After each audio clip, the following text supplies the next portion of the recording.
కాదు, కేంద్రం కొంత ఉంటుంది, రాష్ట్రం కొంత ఉంటుంది అందులో. దానికి ఏమైనా ఇచ్చారనుకుంటే పోనీ అది చెప్పాలిగా. అదైతే వీళ్ళు గొప్పగా చెప్పుకునేవాళ్ళు కదా, విపత్తులకు మేము బాగా ఇచ్చామనేసి.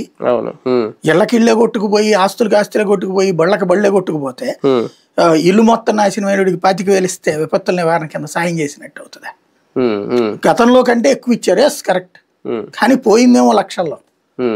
10 లక్షల రూపాయలు నష్టపోయినోడికి 25,000 చేతిలో పెడితే అయిపోతుంది అది.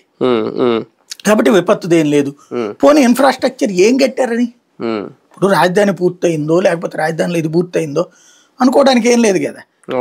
ఇప్పుడు ఇదిగో ఈ నిర్మాణం మేము చేసాం, ఇప్పుడు అతన్ని తిట్టారు ఋషికొండది. ఋషికొండ అనేది పూర్తి చేశాడు కదా, వీళ్ళు అట్లా పూర్తి చేసిందేంటి గతంలో ఉన్నటువంటి అదేదో మొన్న సిఆర్డిఏ భవనం ఒకటి, అది అమరావతిలోది, అది అమరావతిలోని సపరేట్ మళ్ళీ. ఏం జరుగుతున్నట్టు అసలు రాష్ట్రానికి వచ్చిన సొమ్ములు ఏమైపోతున్నాయి అంటే, ఇవాళ మన రాధాకృష్ణ గారి పత్రిక రాసినటువంటి దాని ప్రకారం చూస్తుంటే ఆదాయాలు పడిపోతున్నాయి, రావట్లేదు, ఖర్చులు పెరిగిపోతున్నాయి. బేసిక్గా ఏంటంటే చంద్రబాబు టైంలో ఫర్ ఎగ్జాంపుల్ ఇప్పుడు మనం ఈజీగా చెప్పాలంటే కిస్తీలు మనం అప్పు తీసుకుంటాం, అప్పు తీసుకున్న తర్వాత మనం 10 లక్షల రూపాయలు అప్పు తీసుకున్నాం అనుకోండి, ప్రతి ఏడాది ఇంత చెప్పి ప్రతి నెల కూడా ఇంత వెళ్ళిపోతుంటది.